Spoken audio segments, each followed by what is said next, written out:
रविवार को गजोला संभल बाईपास मार्ग पर एआईएमआई की बैठक का आयोजन किया गया। पार्टी के वरिष्ठ नेता हाजी शहजाद खान ने कहा कि पार्टी ने विधानसभा चुनाव में बिहार के अंदर शानदार प्रदर्शन किया है। 5 विधायक लेकर भाजपा की बी टीम कहने वालों को झटका लगा है। उन्होंने कहा कि उत्तर प्रदेश में 2027 विधानसभा चुनाव में पार्टी मजबूती के साथ चुनाव लड़ेगी। उन्होंने कहा कि उत्तर प्रदेश विधानसभा चुनाव में पार्टी प्रदेश के सर्कुलर दलों से गठबंधन करेगी। उन्होंने कार्यकर्ताओं से आह्वान किया कि वे पार्टी को मजबूत करने के लिए जी जान से जुट जाएं। पार्टी के नेता चमन अंसारी ने कहा कि एआईएमआई ने विधानसभा चुनाव में साबित कर दिया है कि जनता उसको चाहती है और 2027 के विधानसभा चुनाव में उत्तर प्रदेश के अंदर पार्टी बड़े दल के रूप में उभरेगी। इस मामले में हाजी शहजाद खान ने बताया हुआ है, उसमें आपकी पार्टी भी लड़ी थी। आपने 5 विधायक लिए हैं। एक विधायक पार्टी का कहना आपकी कि एक विधायक कम वोटों से हराया गया है। ये इसमें क्या आप कहना चाहेंगे? देखिए 5 सीटें हम जो है टोटल 25 सीटों पे विधानसभा चुनाव लड़े थे बिहार के अंदर, जिसमें से हमने 5 सीटें जो है वो 20 से लेकर और 38,000 तक के मार्जिन से जीती हैं। और एनडीए की जिस तरह की आंधी आई है, जिस तरह से 202 सीटों पे उसने जीत हासिल की है, उस हिसाब से 5 सीटों पे हम लड़े थे और 25 सीटों पे हम लड़े थे और 5 सीटों में हमने जीत हासिल करी है, जो कि बहुत बड़ी बात है ये इस तरह की लैंडस्लाइड विक्ट्री में। अब 2027 में उत्तर प्रदेश के अंदर विधानसभा चुनाव होने जा रहा है। आपकी पार्टी उसमें चुनाव लड़ेगी, क्या आपकी रणनीति रहेगी?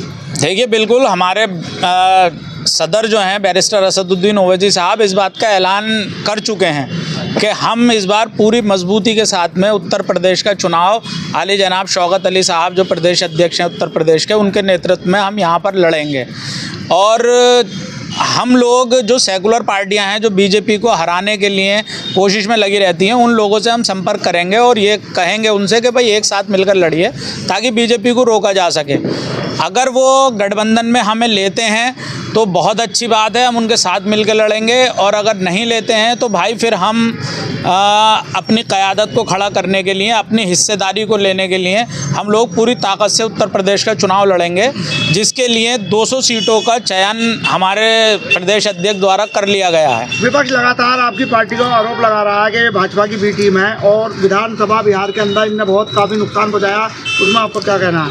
नहीं देखिए, हम लोग जो है पूरे ढोल नगाड़े लेकर, पहले तो हमारे प्रदेश अध्यक्ष जो बिहार के हैं अख्तरुल इमान साहब, उन्होंने एक लेटर लिखा आरजेडी के लिए और महागठबंधन के लिए कि भाई हमें भी आप गठबंधन में लीजिए। जब उसका जवाब नहीं आया तो उसके बाद में अख्तरुल इमान साहब पूरे गाजे बाजे के साथ ढोल बजाते हुए लालू प्रसाद यादव, तेजस्वी यादव साहब के घर पर पहुंचे और उनसे ये कहा कि भाई आप सिर्फ हमें 6 सीटें दे दीजिए। पिछली बार हमने 5 सीटें जीती थी, इस बार हम सिर्फ 6 सीट मांग रहे थे। अगर वो 5 के लिए भी हमसे कहते तो हम 5 सीट पे भी लड़ने के लिए तैयार हो जाते। जब हम गठबंधन में खुद आना चाह रहे हैं और वो हमें नहीं लेते हैं तो फिर हम पे ये इल्ज़ाम क्यों कि हम बीजेपी की बी टीम हैं?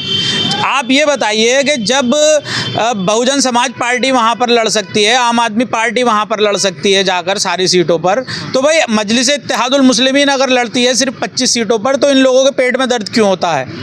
अगर इन्हें पता है कि बैरिस्टर साहब इतनी ताकत रखते हैं, वो वोटों को इतना इधर से उधर कर सकते हैं, तो गठबंधन में क्यों नहीं लिया? अगर वो गठबंधन में लेते तो हो सकता है कि आज एनडीए की सरकार न बनती, बल्कि यहाँ पर बीजेपी की गठबंधन की सरकार बन जाती। हाँ चमन भाई, बिहार विधानसभा चुनाव के अंदर असदुद्दीन ओवैसी की पार्टी ने 5 विधायक लिए हैं, इसमें आप क्या कहना चाहेंगे? देखिए, मजलिस इत्तेहादुल मुस्लिमीन ने हिंदुस्तान की तारीख में बेहतरीन प्रदर्शन करा, क्योंकि दूसरी पार्टी के लोग अहंकार में थे, रावण बन गए थे और अल्लाह ताला ने उन्हें शिकस्त दी। ऐसी हालात पैदा हुए और हमारी पार्टी ने बेहतरीन तरीके से मेहनत और संघर्ष करने के बाद ये प्रदर्शन किया। और मैं बताना चाहूँगा कि यहाँ जो मीटिंग का आयोजन किया गया है, यहाँ फारूक अंसारी साहब के आवास पर, जिसमें हमारे शहर के युवा मजलिस इत्तेहादुल मुस्लिमीन के बेहतरीन कार्यकर्ता मारूफ अंसारी साहब, एडवोकेट आसिम अंसारी साहब, बाबा फरीद साहब, फिरोज